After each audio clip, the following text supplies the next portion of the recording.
Naam, mtazamaji wa channel yetu hii ya YouTube ambayo inaitwa Kanisa Anglikana Tanzania. Mimi naitwa Michael Woga. Siku ya leo tuko hapa katika ofisi za uaskofu wa Kanisa Anglikana Diocese ya Biharamulo, ambapo tupo na baba askofu. Ataenda kujitambulisha yeye, lakini zaidi tunataka kujua maendeleo ya diocese hii ya Biharamulo tangu ilipoanza. Namshukuru Mungu, naitwa Vitalis Yusufu. Kwa neema ya Mungu ni askofu wa Kanisa Anglikana Diocese ya Biharamulo, askofu wa kwanza kabisa wa diocese hii changa, the youngest diocese katika kanisa la Anglikana Tanzania. Diocese ya Biharamulo ilizaliwa mwezi June tarehe 25, 2017. Diocese ya Biharamulo ilizaliwa kutoka diocese mama, diocese ya Kagera. Na kipindi hicho diocese ya Biharamulo ilikuwa na parishi 18 na ilikuwa na makanisa 83. Na kipindi hicho mimi nilikuwa mchungaji tena kanoni katika diocese ya Kagera chini ya baba askofu Aaron Kijanjala ambaye ni mstaafu pia. Na kwa neema ya Mungu pia nilikuwa natumika kama katibu wa diocese ya Kagera. Na mwaka 2017 diocese ya Biharamulo ilizaliwa kutokea diocese mama ya Kagera. Maandalizi ambayo yalichukua miaka mingi sana, kwa sababu agenda ya kuzaliwa kwa diocese ya Biharamulo ilijadiliwa katika sinodi ya diocese ya Kagera miaka ya 2002. Kwa maandalizi yalienda pole pole, ikawa kama inasahaulika, maandalizi yanaachwa pole pole. Sasa tunaweza kusema ni mipango na mambo ya Mungu. Inaweza kuchukua muda mrefu kwa makusudi yake Mungu mwenyewe. Diocese ya Biharamulo ilipoanza 2017 ikiwa na makanisa 83, parishi 18. Kwa sasa tunamshukuru Mungu. Na kipindi hicho pia wachungaji tulioanza nao 21 tu, na sasa tuna wachungaji 40 na tuna parishi 30 na tuna makanisa 160. Diocese ya Biharamulo kwa upande wa mashariki inapatikana na diocese ya Victoria Nyanza, DVN. Kwa hiyo katika maandalizi ya kuzaliwa kwa diocese mpya mwakani, Mungu akijalia, ya Geita, majirani zetu watakuwa ni diocese ya Geita. Kwa upande wa kaskazini tunapakana na diocese ya Rweru, ambao nayo ilizaliwa miaka 18 kuelekea 19 iliyopita kutoka diocese mama ya Kagera. Sasa upande wa magharibi tunapakana na diocese mama ya Kagera, na upande wa kaskazini tunapakana na diocese ya Kibondo, na upande wa kaskazini mashariki tunapakana na diocese ya Tabora, ambayo Mungu akijalia tazaliwa diocese ya Kahama, ambao ndio watakuwa majirani zetu kwa upande wa Runzewe kwenda Bushirombo. Kila mwaka tumekuwa tunafungua makanisa, na ndio umekuwa ni wito wetu kwamba kila mwaka kila parish ijitahidi angalau kuanzisha kanisa moja, kwamba parish inayoweza inaweza kaanzisha hata zaidi ya kanisa moja, lakini zaidi kwamba angalau kila parish ianzishe kanisa moja. Sasa ndo unaona miaka 8 ya diocese ya Biharamulo kutoka makanisa 83 kwenda makanisa 160. Tunamshukuru Mungu kwa hatua hiyo. Tulipoanza diocese hii ya Biharamulo, si kwamba kwa sasa tuna hatua kubwa, lakini tulianza chini kabisa. Hata viti vya ofisini kwa askofu niliamua kuchukua nusu ya viti vilivyokuwa sebuleni kwenye nyumba yetu. Tukasema sasa kwa kuwa ofisini hatuna viti, ni bora tuchukue hata nusu ili wageni wanapokuja ofisini kwa askofu wasikose viti. Kwa hiyo tulifanya hivyo. Na hata tulipo anza kama diocese, ofisi yetu ya diocese ilikuwa ni ndogo kabisa. Tulikuwa na vyumba vitatu tu ambavyo ilikuwa ni kama ofisi ya mchungaji wa kanisa la Biharamulo mjini. Kondo tulifanya kama ofisi yetu ya diocese kabla hatujajenga ofisi tulizonazo sasa. Kitu ambacho nimegundua kinaweza kikasaidia kanisa la Mungu kusonga mbele. Na kwa kweli Mungu ametusaidia ni vitu viwili. Jambo la kwanza ni kumweka Mungu mbele, kuwa watu wa maombi. Lakini jambo la pili, kutunza amani ya kanisa, kutunza amani iliyopo. Sasa nilichokianzisha mwaka ule wa kwanza kabisa, niliona hatuna rasilimali. Gari tulikuwa nalo moja tu, ofisi ndo hiyo ilikuwa ni ndogo kabisa, watenda kazi ndo hivyo tulikuwa bado kabisa, rasilimali fedha ilikuwa bado iko chini kabisa. CCF za mwezi mmoja hata zisingeweza kulipa hata watumishi hata wawili watatu, hapana. Kwa tukaanzia chini kabisa, na nikawa nawatia moyo stafu watumishi wa diocese kufanya kazi kwa kujituma, tena bila kuangalia nafasi ya mtu. Unaweza ukafanya hata usafi ofisini, unaweza ukaokota hata matakataka. Yani usijifanye kwamba mimi ni afisa wa ofisi fana pana. Sasa nilichoanzisha cha kwanza kabisa, niliwatia moyo wachungaji, wainjilisti na Wakristo wote kwamba kila baada ya miezi mitatu tuwe tuna mkutano wa maombi. Tunaita kambi ya maombi ya kidiocese. Kwa sisi Biharamulo kwa miaka 8, kila baada ya miezi mitatu tunakutana kufanya kambi ya maombi. Tunakutana asubuhi, tunakuwa na mfungo, tunakuwa na mafundisho, tunakuwa na maombi ya pamoja, tunamtukuza Mungu pamoja mpaka jioni. Tunapata hata uji, tunaendelea kumwomba Mungu, tunaendelea na huduma na kusifu na kuomba na kufundishana mpaka asubuhi. Kwa tunaanza asubuhi mpaka asubuhi. Kwa tunafanya hivyo kila baada ya miezi mitatu. Kwa hilo limekuwa na mwitikio mkubwa sana. Wakristo wengi wanakuja, waombaji wengi wanakuja, na tunawaalika watu mbalimbali ambao watumishi mbalimbali wanaokuja kutufundisha na kutuongoza katika hatua hiyo ya maombi, na namna ya kupiga hatua kiroho, namna ya kupiga hatua kimwili, namna ya kupiga hatua manake kimaendeleo. Yani tuwe waombaji, lakini pia tuwe ni watu ambao tunawekeza katika maendeleo.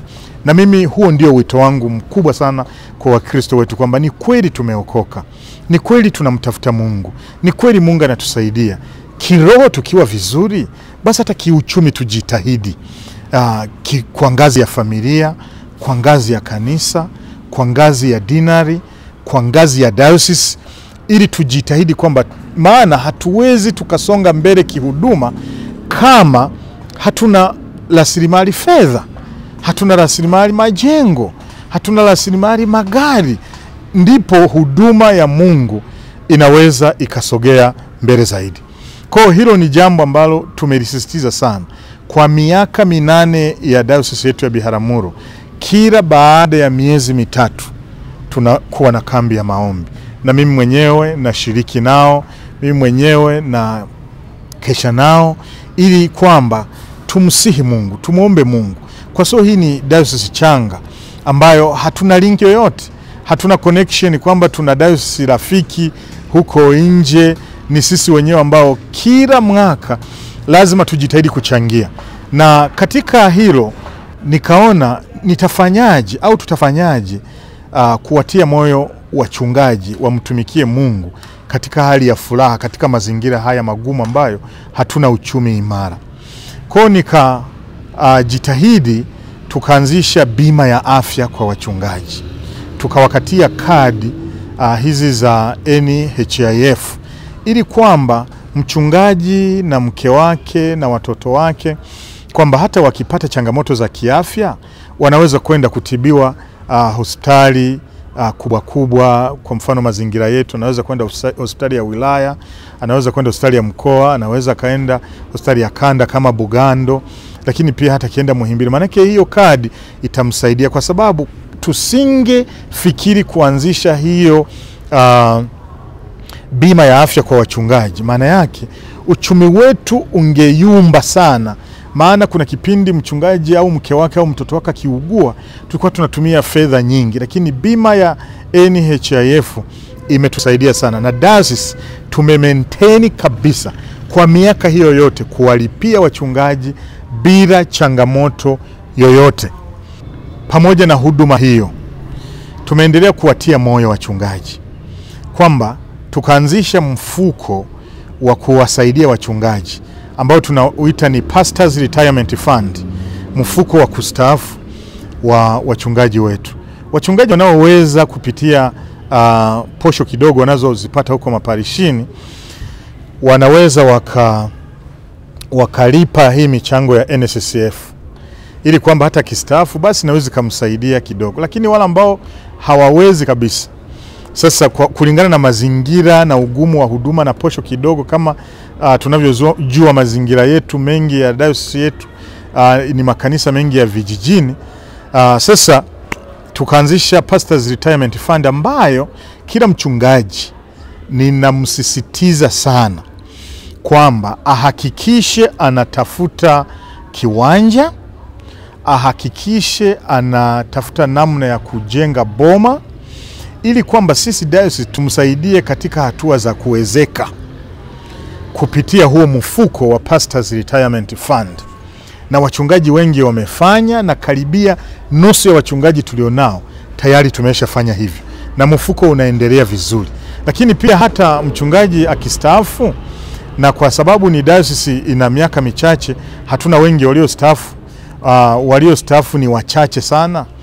Kwa hiyo nao tumesha wasaidia kupata angalau kianzio fulani kwa ajili ya kuyaendeleza maisha katika kustaafu kwao. Na kitu ambacho sasa nataka kukifanya zaidi, Mungu akitusaidia, ni kuanza kuangalia namna gani tunaweza tukawalipa pia wakaendelea kuwa kwenye payroll hawa wachungaji wastaafu, kwamba namna gani tunaweza kuendelea kuwasapoti kuwalipa hata wakiwa wamestaafu. Maana maisha ya kustaafu yana changamoto sana.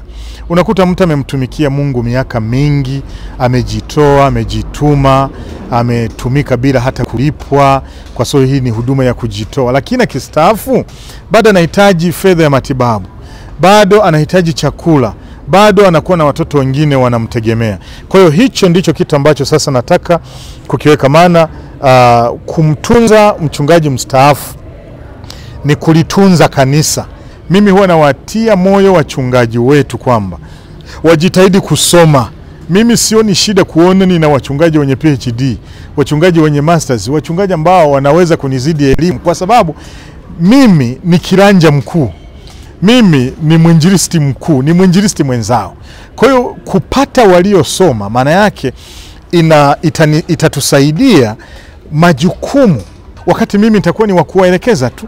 Na hata wanawaambia, mchungaji ukiwa na fedha, Mungu akakubali ukapata fedha, hata ukinunua gari linalozidi la kwangu, hiyo ni furaha yangu. Mimi sioni shida wachungaji wakiwa na maisha mazuri. Hiyo ni sehemu ya kutangaza ufalme wa Mungu, kutangaza utukufu wa Mungu. Wanapoona wachungaji wanaishi sehemu nzuri, wana nyumba nzuri, hata za kwao binafsi, magari ya kwao, hata ya kwao binafsi, hiyo ni heshima kwa kanisa, kuliko kufikiri kwamba kwa kuwa tumeitwa kujitoa, kujituma, basi tuendelee kuishi maisha ya umasikini, kwamba ndicho kigezo cha wito. Umasikini, maisha duni, sio kigezo cha wito wetu. Hasa kama sisi ni watoto wa Yesu, watoto wa Mungu, watoto wa mfalme, sisi ni watoto wa familia ya kifalme. Sasa maana yake tunahitaji pia maisha yetu ya reflect ufalme wa Mungu. Kwa hicho ndicho nacho watia moyo sana wachungaji wetu, kwamba pamoja wafanye huduma, wasisahau kabisa. Hilo nalo ni changamoto, kwamba kuna mahali pengine wachungaji wanaweza wakawa busy sana na kutafuta maisha, halafu wakasahau kutunza maisha ya watu wa Mungu, kutunza parish na makanisa ambayo wamewekwa kuyatunza. Lakini tunamshukuru Mungu, katika miaka hiyo kwa kweli tulikuwa na gari moja tu, lakini sasa tunayo magari mazima kabisa mazuri matatu ambayo tunafanya nayo huduma. Tulikuwa nalo na la 4 lakini halikuwa imara sana, tumeliuza. Tutakuja kununua lingine kuongeza vitendea kazi. Lakini pia baada ya kuendelea kutoa mafundisho kwa Wakristo wetu tulishawaambia kwamba hakuna atakaye kuja kutusaidia kujenga diocese kama sio sisi wenyewe. Kwa kila mwaka tulishaanzisha mfuko wa maendeleo ambao kila parish tunapoadhimisha Biharamulo Day tarehe 25 mwezi wa 6 kila mwaka, maana yake tunakutana kama diocese kumshukuru Mungu kwa miaka hii ambayo Mungu ametujalia. Lakini pia ni siku ambayo kila parish inaleta mchango wao wa maendeleo kwa ajili ya maendeleo ya diocese. Sasa Wakristo wanafanya kwa furaha sana, tunamshukuru Mungu. Na sisi tunawatia moyo sana makanisa, yanajengwa makanisa makubwa kabisa. Na sasa kwa kuwa yanajengwa makanisa makubwa, ofisi ya diocese tunachofanya tuna struggle, tunapambana ili tuone namna ya kuwasaidia kuwezeka makanisa. Na tumewezeka makanisa mengi sana. Kila mwaka tunawezeka makanisa yale ambayo Wakristo tayari wanakuwa wameshamaliza kujenga. Hiyo ni namna ya kuwatia moyo Wakristo wetu kwamba tunafanya pamoja, wasione kwamba ni mzigo wao tu. Kwa hiyo kama wanajenga msingi na wanainua boma, sasa sisi kama ofisi ya diocese kupitia management ya diocese sasa inatufanya tuumize vichwa namna gani kanisa hilo linaezekwa. Hicho ndicho kitu tunachokifanya. Sasa baada ya kufanya hayo yote, tulijenga ukumbi wa diocese ambao tuliupa jina la Bishops Conference Hall, ambao tunafanyia mikutano mbalimbali. Lakini pia tuna ofisi ya utawala, lakini pia tunayo ofisi jengo la ofisi ya askofu wa diocese. Lakini pia tunalo jengo lingine la umaki. Tumeanzisha kitega uchumi kwa jina la Ebeneza Hotel. Ebeneza Hotel huu ni mwaka wa pili sasa ikiwa inaendelea kuoperate. Tunashukuru kwamba wageni wanakuja wanalala, tunapata fedha za kufanya kazi ya huduma ya Mungu, kuendeleza injili. Na sasa hivi tuko kwenye expansion, tunaipanua hoteli.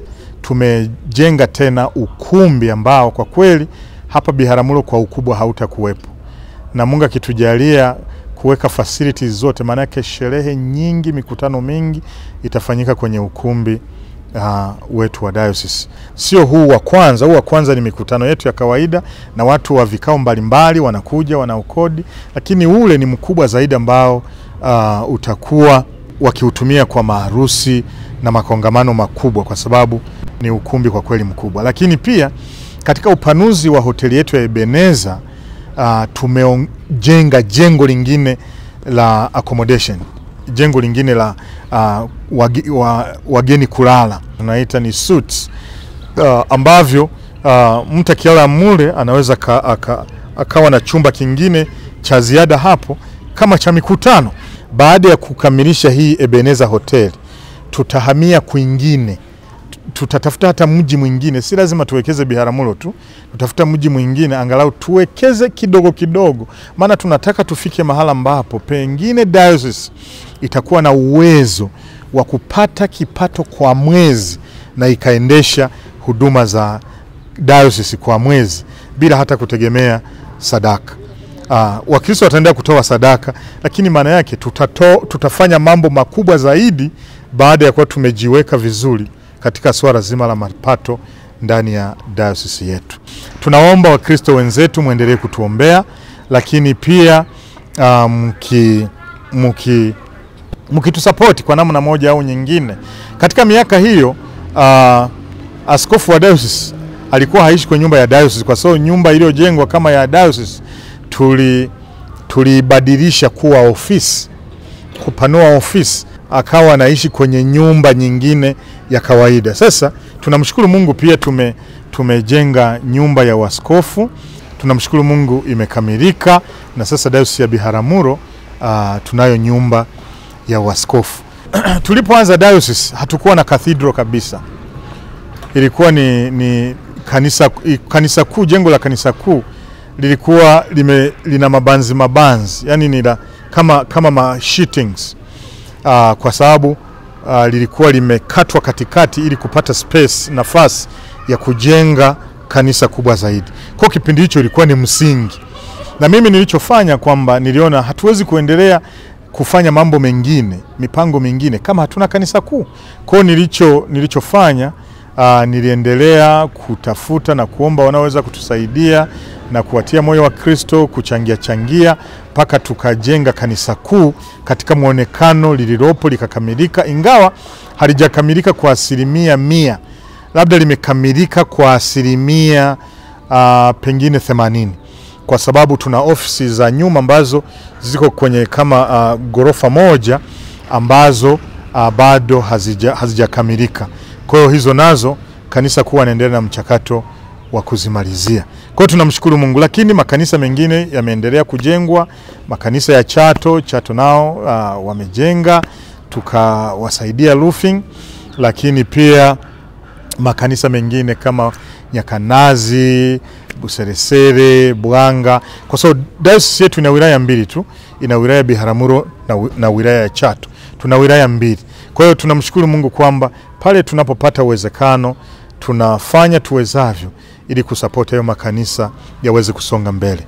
Kila baada ya miezi hata 4 tunakutana na wachungaji. Tunatathmini huduma yetu na wauliza changamoto wanazokutana nazo katika huduma, wanaeleza na sisi tunajadili pamoja na kuona ni namna gani tunaweza kuipeleka mbele huduma ya Mungu. Parishes zile ambazo haziwezi zikawalipa vizuri wachungaji, zikawalipa angalau kiwango kinachoweza kusaidia familia ya mchungaji kuishi. Sasa ofisi ya diocese tulishaanzisha mfuko tena wa uinjilisti, tunaoita ni Bishops Discretionary Fund, mfuko wa hiari wa askofu, ambao sasa tunawaomba watu kutusupport, na sisi wenyewe tunauchangia ili kwamba zipatikane fedha za kuwaongezea, kuwasupport wachungaji wetu wanaomtumikia Mungu katika mazingira ambayo ni magumu kidogo, parishes ambazo hazijawa na uwezo wa kuwasupport wachungaji vizuri. Dayosisi ya Biharamulo mwakani tuna sinodi. Sinodi sasa yetu ya 4 ambayo ni tutakuwa tunafikisha mwaka wa 9 tangu kuanzishwa kwa diocese. Kwa sababu tulianza sinodi ya kwanza kabisa katika ule mwaka wa kwanza, mwaka wa 3 tukawa na sinodi ya pili, mwaka wa 6 tukawa na sinodi ya 3, sasa mwaka wa 9 mwakani tutakuwa na sinodi ya 4. Kipindi ambacho tutaweka sasa mtazamo, malengo yetu, mipango yetu kwamba tunataka tufanye nini. Sasa tunataka tujikite, tuangalie namna tunavyoweza tukaanzisha either taasisi mbalimbali. Kwa mfano vyuo, kinaweza ikawa chuo au shule, pengine medium school. Hayo yote sisi tutayapeleka mezani, halafu wajumbe ambao ni Wakristo wetu tutaamua pamoja kwamba ni nini tufanye.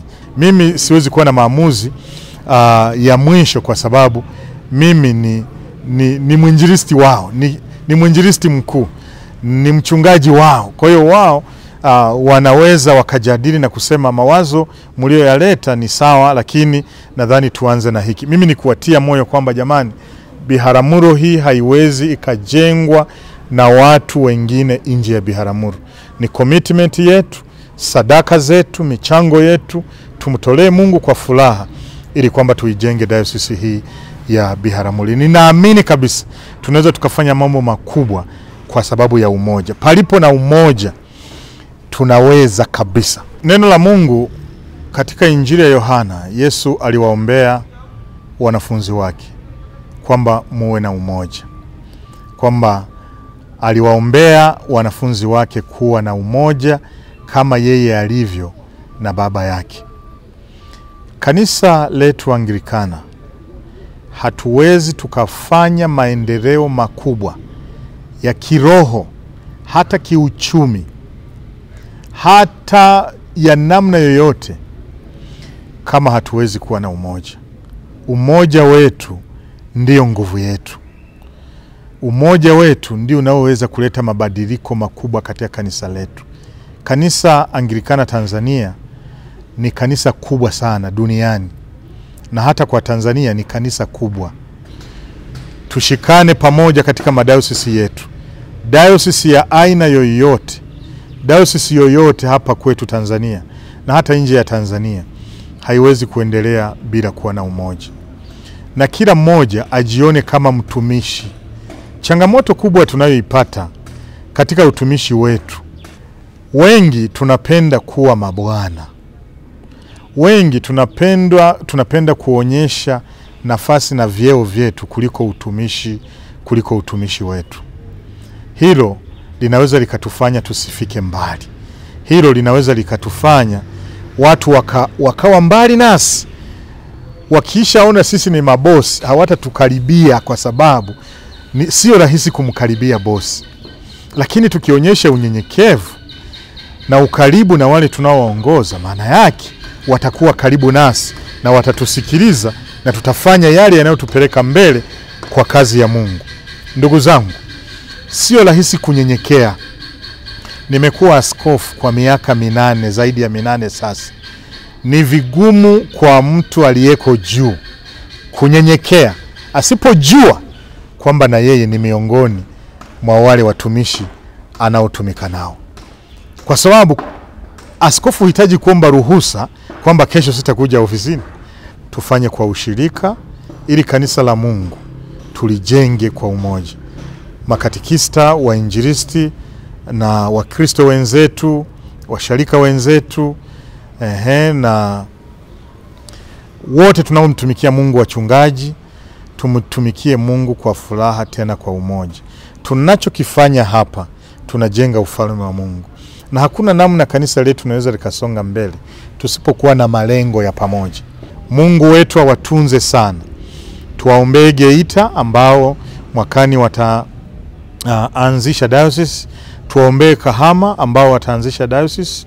Tuwaombee Handeni ambao wataanzisha diocese, kwa sababu askofu mkuu ameshabariki hilo. Kwa hiyo tuwaombee ili kwamba hata katika mchakato wa kupata maaskofu, amani ya Mungu itawale. Wapatikane maaskofu ambao ni wachungaji watakaoungana nasi kumtumikia Mungu. Na wabarikini Mwenyezi Mungu, Baba na Mwana na Roho Mtakatifu. Amen.